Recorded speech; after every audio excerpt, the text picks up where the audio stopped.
Well, welcome back to the Luftwaffe yet again, everyone. And thanks to all of you who've stuck with the series so far. And thank you also for the lovely comments I've received both on YouTube and via direct messages elsewhere. It means a lot to think that you care about this rule set, which is lovely. And more people have been joining the private Facebook group, which I mentioned last time. I think there is a Facebook page for the rules, and there's also a private Facebook group for people who might be interested in playtesting, helping to develop other versions of the rule set, help to promote the rules, spread the word, that kind of thing, which is all fantastic. And thank you so much to everyone who's done that. That's absolutely fantastic. Now, where are we? Gosh, well, things are looking really interesting, aren't they? And I thought I'd record this video, which might end up being the last of the present series.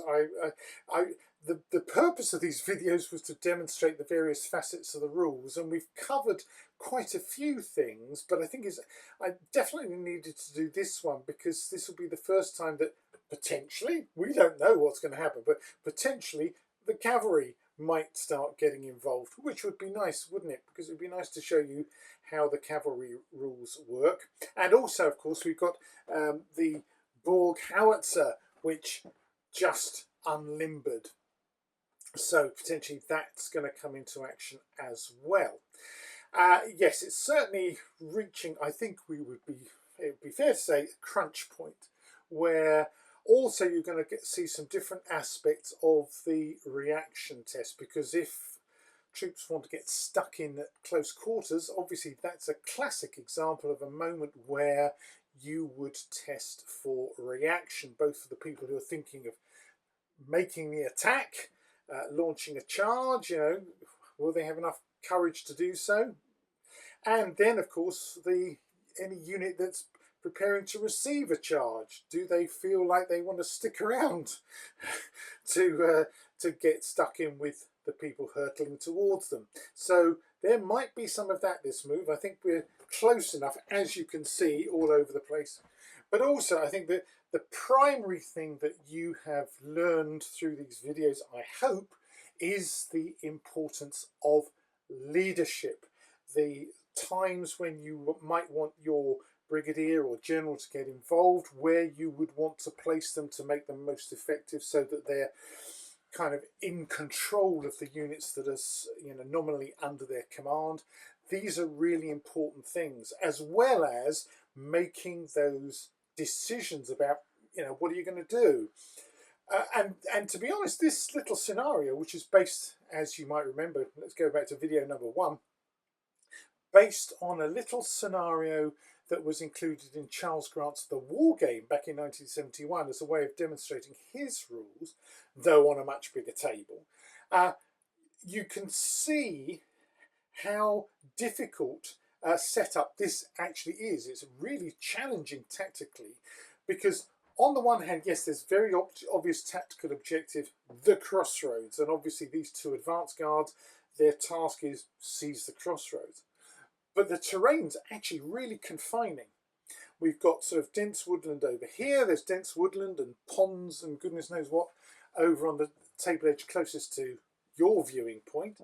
And there's walled enclosures that kind of get in the way, and actually it's a pretty good reflection of what real countryside's like. Stuff gets in the way. You might think, oh, I want to do a big sweeping thing around this flank, but oh, trees, walls, ouch, it's not that easy. So actually, as a low-level kind of brigade-level challenge, it's actually a really good scenario. Hats off to the late Charles Grant for coming up with this. And obviously, if you've just got a 6x4 table, such as the mat size is here, there's plenty of action to be had and plenty of challenges to be had, even in the confines of a relatively small battlefield. So anyway, the other thing I wanted to say is, I hope you'll have noticed that at various times, because I'm playing this solo, and I know that some of you guys out there are solo players, I've been using these dice, the percentage dice, to bring in the personalities of the brigadiers, or particularly the generals, to think, you know, well, this turn, how clever an idea are they going to have? And you know, this is something you can use with discretion. If you're a solo gamer, if you're struggling to think of, well, you know, would I do this or that, roll the dice and see if your commander of one of the sides is, you know, is he actually going to think of a brilliant idea, or is he going to come up with something more mundane? Will he have the initiative to surge ahead, or will he just, you know, do something more plodding? That's where the personality characteristics that I keep banging on about can add another dimension to your games, particularly if you are a solo player. But of course, it also means if you're fighting a historical encounter, you've got the history books and you've read the biographies of the various commanders involved, Napoleon, Wellington, whoever it might be, obviously you can make an assessment of, well, how intelligent was this person? How often did they use their initiative? How courageous were they? How charismatic were they? And so on.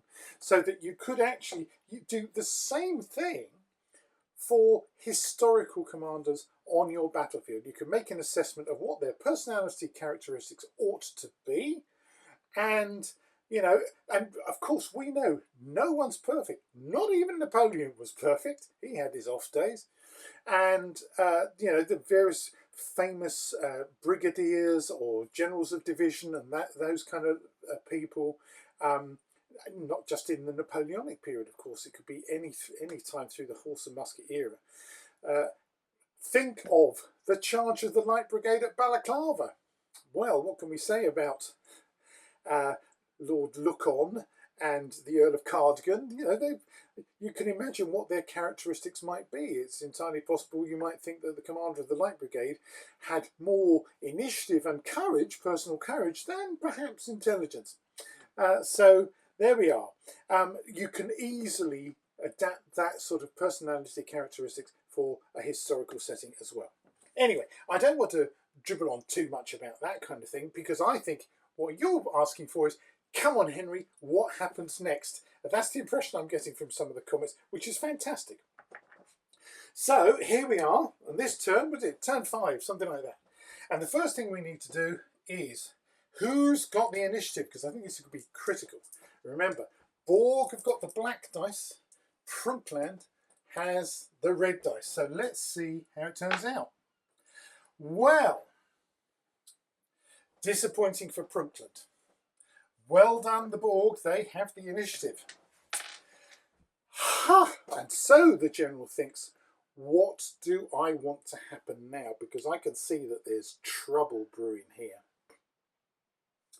This is also where I'm going to point out a big difference between, say, the mid-18th century, or early to mid-18th century, and the early 19th century, later 18th and early 19th century Revolutionary and Napoleonic periods, where in the Napoleonic era, a unit like this in line would see, oh, there's a lot of nasty heavy cavalry over there, perhaps we should form square. And at this point, the first order for them might be, whoa, there's cavalry, form square. But this is indeed the mid-18th century, where infantry were much more disciplined. They were professional, much more disciplined. And there are a number of historical examples where infantry in line just brushed off cavalry attacks. Pah! Go away, and blasted them asunder with their musketry. So in this instance, even though Ostgotland are looking over there and thinking, wow, those look like big guys on big black horses, the fact is they're not bothered. They're doing that, to use that comedy phrase, am I bothered, Gov? Am I bothered? No, I'm not bothered. Bring it on. So, he's not going to be saying, goodness me, infantry, form square. No, he's not. In fact, he's going to be saying, do you know what, infantry? I think those cavalry, I think, and this is where I always allow measuring. You know, I don't think it's something we need to get uptight about, because battlefield commanders, be they just colonels or generals, had a pretty good idea of the range of their weapons and that kind of thing. So I think it's absolutely fine to say he would be looking saying, they're just outside musketry range, those people. So to be honest, I'm not going to worry about that at the moment. And there's special provisions in my rules for if in their phase Prunklanders cavalry did decide to attack, there are things that these infantry would be able to do despite that. So they're going to be thinking, okay, what is in range? Do we want to move forward? Actually, no, because we've just set up this lovely position with the howitzer next to us, which is effectively helping to replace one of the bases we've already lost, and it's really good support. So let's stay where we are and have a shot. And I certainly think there's going to be some shooting over here, albeit at long range, and there's definitely going to be some shooting over there, albeit at long range. So that's what he's going to suggest that the Östergötland do, is stay where they are. The Västergötland, well, they're still a bit disjointed, aren't they? So I think the best thing that the Västergötland can do is sort themselves out, get some more infantry up in line with them so that they can start blasting away. Certainly, the infantry that's already in the field enclosure, shoot, no question about it. The rest of the battalion, let's get that up here in support of the skirmishers, who can, again, I think they can just stay where they are and carrying on. The howitzer, well, it unlimited last turn, so it can certainly shoot. I think that might be just out. Let's get my howitzer stick. I think those infantry, the Funrentia, are going to be just out of canister range. This is my howitzer stick, which I've done out of square stripwood instead of doweling, just to make it easy for me in a tactile sense to tell the difference. They are not in canister range yet. That's a shame, but never mind. I'm sure we'll be able to pop a few. The cavalry, well, we already declared our intentions last turn, didn't we? And since we've got the initiative this turn, absolutely, this is a case where I think we're going to send our cavalry, albeit in column, into the enclosure to sweep out those skirmishers who may well be able to evade, but they might get caught. We'll have to see, won't we? There's a test for that. So overall, that's going to be the orders. Cavalry, come on, get rid of those blooming Jäger who've been such a pain all game. Östergötland, shoot. Howitzer, shoot. Västergötland, part shoot, part sort yourself out. Light infantry, Jäger, shoot.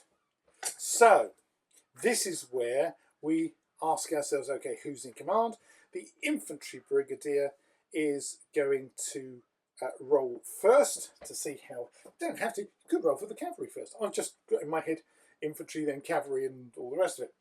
However, let's have a look at it. We know, bless his heart, that Pietra af Nuori over here is just a regular Joe, so he needs an 8 or better to pass. Let's see how he gets on. And he rolls a 7. There we go, a 7. Nothing spectacular. A nice ordinary pass, absolutely fine. You might have wished he'd got something more spectacular in order to, you know, another double 1 would have been fantastic, wouldn't it? And added firepower. But at the moment, I think that'll do fine. So I'm going to go away for a minute while I shuffle around with Västergötland here. And as usual, this bit will be sped up. So enjoy the music.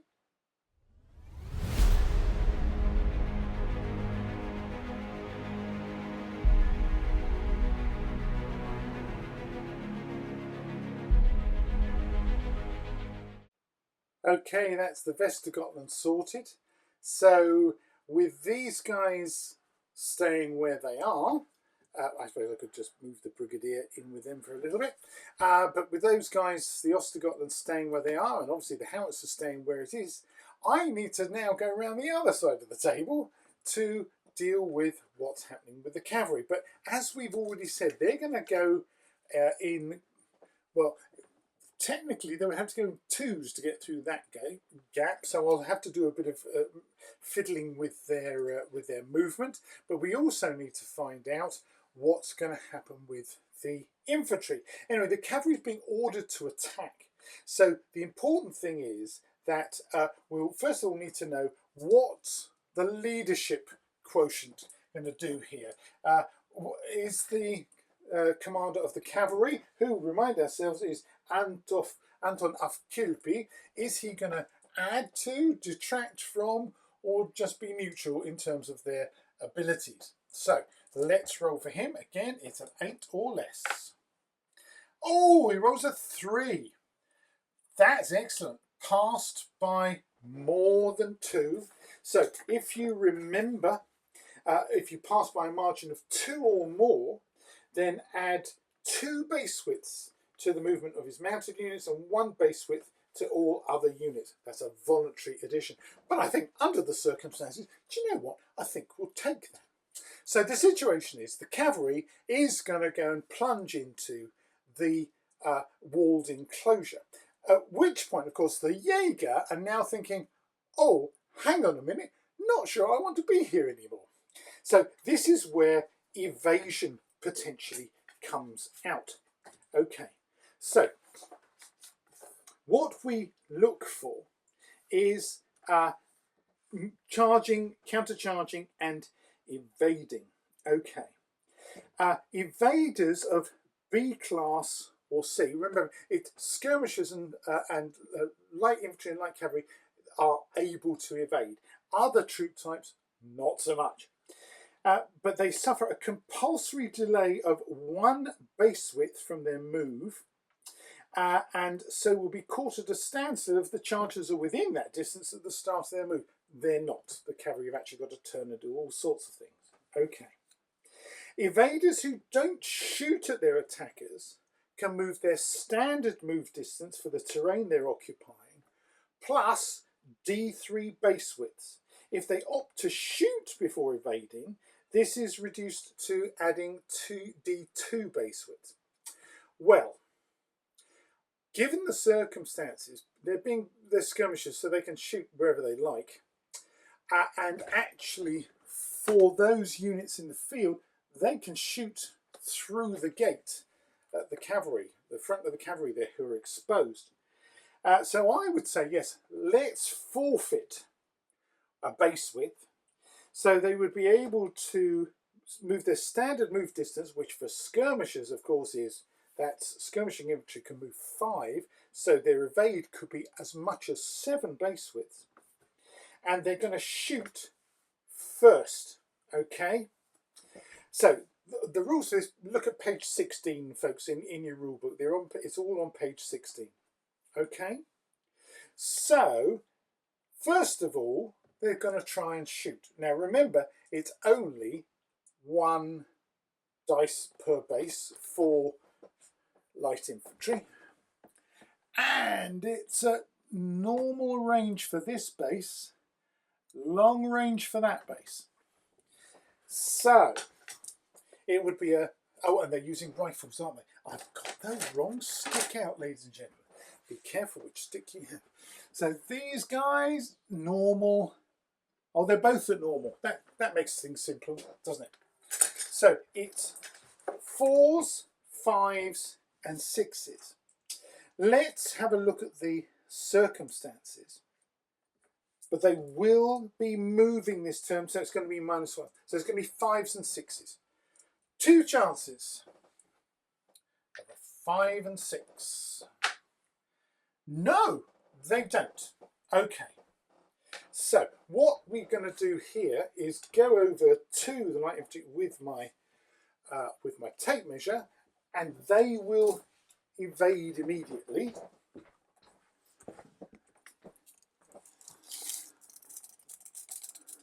Back through the gap. That's easy for them. So that's going to take these guys back to here, and these guys will be back to here.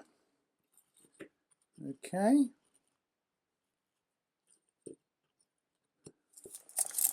And meanwhile, the cavalry, who are normally 5 base widths,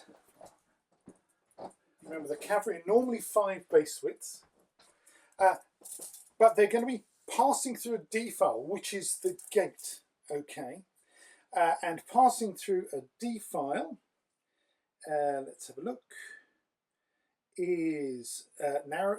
It is just slightly narrower than a base width, so it takes off a base width. So their normal move would be 5. That takes them down to 4, but remember the commander gave them an extra 2 base widths, so that takes them up to 6 base widths of movement. So I'll carry that out with a bit of jiggery pokery and back to you in a second.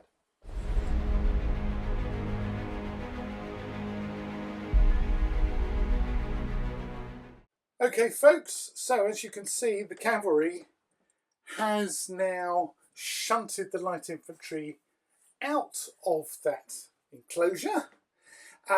Sadly, no dramatic cavalry charge, but there we go, a quick example of light troops evading when they can see trouble coming. And so those cavalry have effectively taken control of the walled enclosure, and of course that might also help give them a bit of cover if the skirmishers start shooting at them again. But it's a funny place for a regiment of cavalry to be, inside a walled enclosure. It's not something I normally recommend, but as the only way of clearing away those skirmishers, it was the best and most viable option. Okay, so first of all, we know it's time to shoot the howitzer. So the howitzer, we know, is not within canister range, but it is going to have a blat at Fondarentia. Okay, and so now what we need to take a look at is, you will remember, the number of gunner figures represents the number of dice to be rolled. In this case, 3 dice. Okay, and let's have a look at the shooting modifiers. Now that is a dense target. There's no doubt about it that Fondarentia made that decision to form that kind of shallow column, deep line, however you want to put it. That now has become a dense target. So what would normally be 4, 5s and 6s for medium range has become 3s, 4s, 5s and 6s. Okay, they're not A class, they're not C class. Nothing else applies here that I can see. So we're looking at 3s, 4s, 5s and 6s. No disruption. No, they did their dismounting and all the rest of it last time. First volley only applies to infantry, of course. And they didn't move this turn. So 3 chances of a 3, 4, 5 and 6. Okay, so they'll be using their shells. Fused shells, 3s, 4s, 5s and 6s. And unfortunately their first shot is absolutely rubbish. Oh my goodness me. Well, that was a lot of fuss about nothing, wasn't it? There we go. You fired, you missed. Oh dear. You didn't want that. Ostergotland. We worked out there's 2 bases here who are going to shoot at Fondarentia. Okay, and they're going to be shooting at long range. Now it's no longer their first volley, remember, because they blatted some von Eintopf last time. So it's just normal volleys at long range. So that's 2 bases is 6 dice. Okay. We know long range takes it from 4s, 5s and 6s down to 5s and 6s, but yes, it is a dense target, so it becomes 4s, 5s and 6s. No other modifiers apply. So it's 4s, 5s and 6s. Are we ready? Okay, should we open fire? Put some open fire. Fluff on these couple of bases. Bang. 4s, 5s and 6s. Well, that's 1, 2, 3, 4. And A couple of misses. Right. So we know that Fun Adventure need to roll 4s, 5s and 6s to save. Okay, here's the red dice. And, oh goodness me, they've only saved 1. That's not good. So Fun Adventure takes 3 casualties. Not happy about that. Now, it's not going to have any other effect. There's no, I don't have to be forced to take it from the front rank because there's nothing that would be closing for melee, for example. So I can just take 3 casualties from the back rank. There, that's their first casualties. 3 casualties, but remember, that's not enough to trigger a reaction test because it's not 1 casualty per base. But it is the first casualties of Fun Adventure. How sad, but it was a risk they took. Over here then, the rest of the unit. Well, it would be possible to work out that they could all shoot at bits of Fun Eintopf without crossing the walls. So it's just going to be long range. It's not a dense target this time because Fun Eintopf didn't swivel around far enough for them to be able to enfilade it. So it's just going to be 5s and 6s. But here we've got 1, 2, 3, 4 bases. That's 12 dice. 6, 9, 12 dice. Ouch. Okay. Should we fluff them up first, ladies and gentlemen? Let's get a bit of kaboom fluff there. 12 dice, needing 5s or 6s. Ooh, that looks like 3 to me. Notice I'm double checking all my dice rolls now. That's 3 hits at a 5 or 6. Okay. So Fun Eintopf has 3 saves to make. 4s, 5s and 6s. Only saves 1, so 2 more bite the dust. Oh dear. 2 more. Getting a bit whittled away here, so I'll take those 2. It's okay, again, not enough for it to be 1 per base yet. And they've still got quite a lot left, so no morale test at that point. But this is where now we measure up for the Västergötland regiment.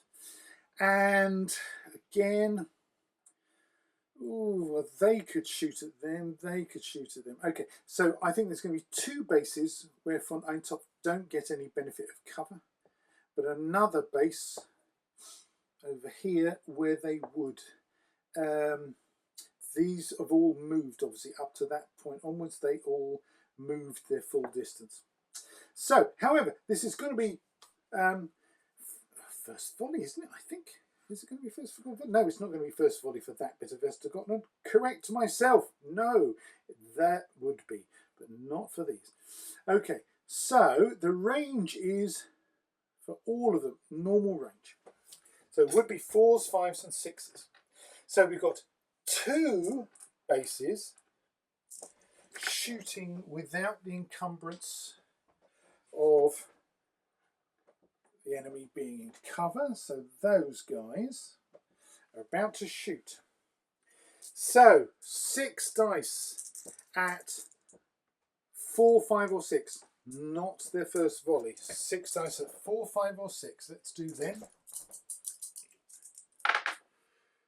Oh, that's not a bad roll, is it? Crikey. So 1 didn't, but that's 5 hits. Oh, gosh. 5 hits on Fun Eintopf. And let's do the other base, which is going to be, because there's some hard cover there. Hard cover obviously gives -2. So instead of being 4, 5s or 6s, they need 6s over here. So this is 3 chances of a 6. So remember, there were 5 hits already. 3 chances of a 6. And there is one. So that's 6 hits that von Eintopf has to save. Ooh, don't like that. 2, 4, 6. Ready? 4s, 5s and 6s. Oh, goodness me, they only saved 2. So that is 1, 2, 3, 4 more dead. So they've taken 6 dead this turn. So let's take those 4 out.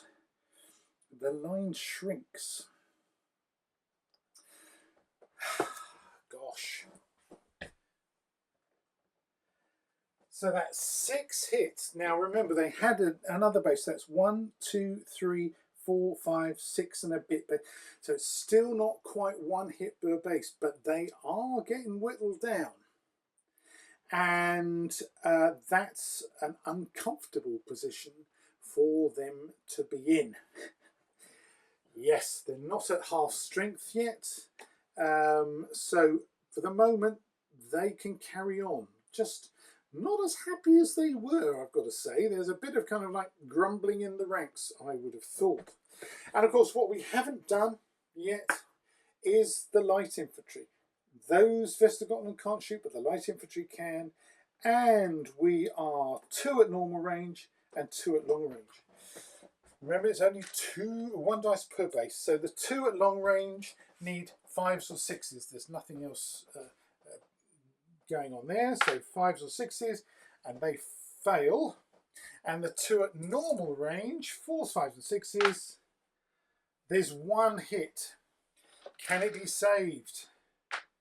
No! Oh dear, oh dear, oh dear. Now that becomes, so 7 hits this turn. Oh gosh. I think, oh gosh. 1, 2, 3, 4, 5, 6. Oh, folks, von Eintopf needs to take a reaction test. Oh dear, oh dear, oh dear. We're not happy about that, are we? Oh, but it is time for a reaction test. Because they're now down to 5, 6. So they were a large unit, but they're down to being a normal unit now. So I think this is time. Oh gosh.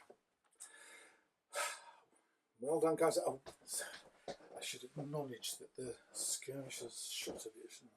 This has also given me a moment to compose myself, because if you hadn't figured it out by now, ladies and gentlemen, von Eintopf is my favourite war games unit of all time.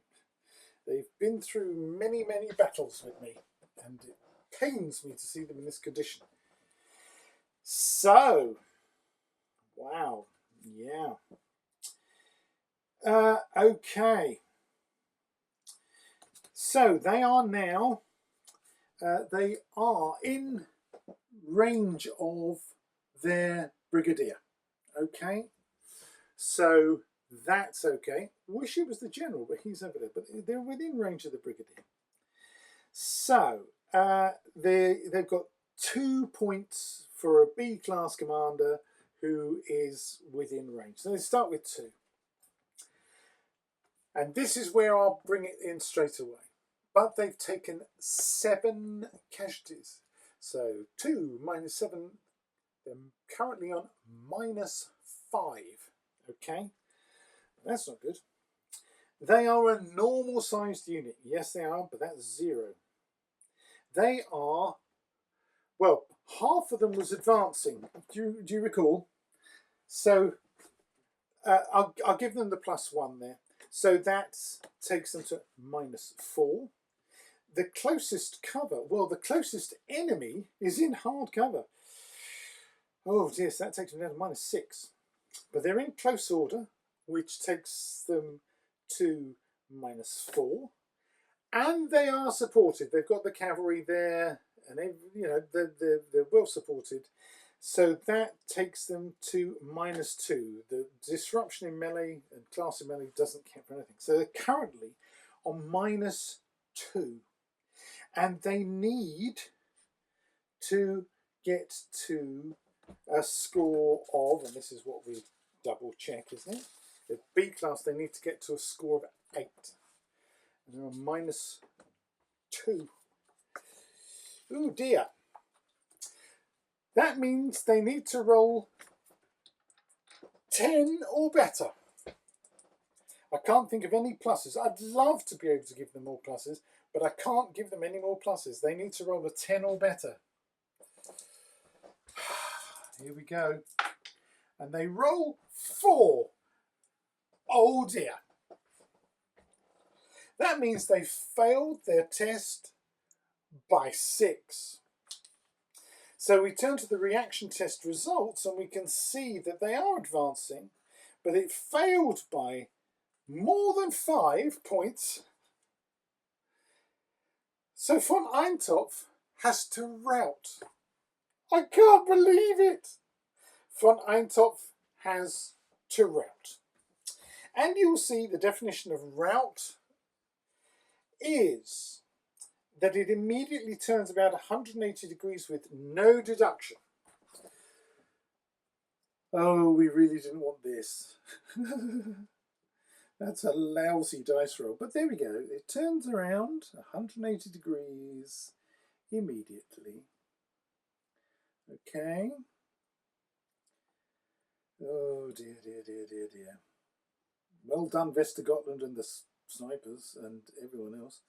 Turn around 180 degrees without deduction. Oh, dear. Regardless of which player's turn it is, by the way. And it's obviously, this is in the Borg's turn, technically. And it moves directly away from the nearest enemy, which would be them. Its standard movement distance for the terrain, which is 3, because they're in line, plus D3 base width.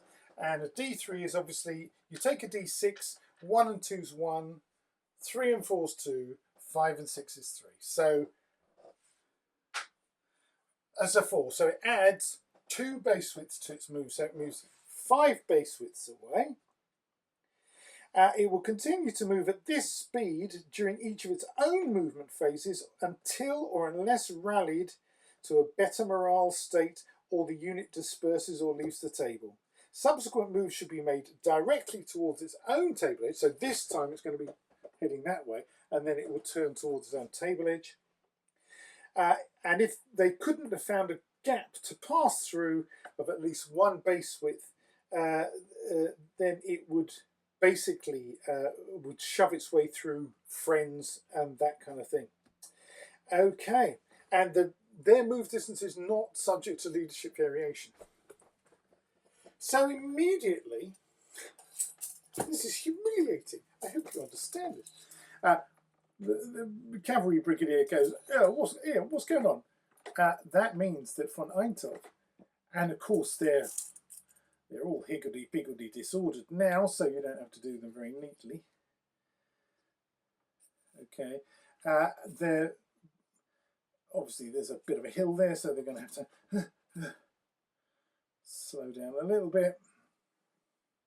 But basically, they're in a bit of a mess. Borgenmark are cock-a-hoop. Of course they are. They shoved back the skirmishers. They've demolished von Eintopf, and there'll be an inquiry. Trust me, there'll be an inquiry afterwards. Well done, Borgenmark, because it started off a bit dodgy, didn't it, with the howitzer not operating as it should. But look what's happened now. My heart is broken. So that is now Borgenmark's turn. Now note, if this had been a melee that had routed von Eintopf, then Vestergotland, or the light troops, whoever had been involved, would potentially want to pursue or might be forced to pursue. But that's something else. Also, they could potentially have captured von Eintopf's colours. But as it is, because it was shooting at a distance, that doesn't apply. But clearly, there's only so long a unit can stand being blatted at by more than one unit. And von Eintopf just decided, do you know what? I've had enough. And off they went. So, that was Borgenmark's move, and now we can retrieve our fluff. Well done. You know, I've got to hand it to the Borg. They're dangerous folk. Do not underestimate the Borg. You will be assimilated. Hi everyone. Yes, I know this is a bit of a surprise. What's Henry doing popping up here?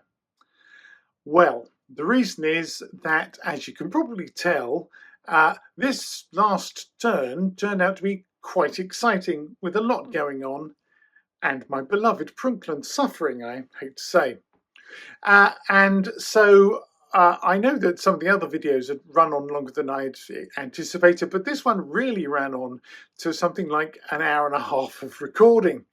And I thought, there's no way you guys are going to sit through an hour and a half of this. So what I decided to do was chop it sort of in half, roughly in half, at the end of the Borg phase and before Prunkland got its chance to respond to what's happened. And as you've just seen, quite a lot's happened. My beloved Prunkland, I'm not at all happy about this. But anyway, so this is just me saying, okay, we're cutting the movie at this point. Could we call it the director's cut?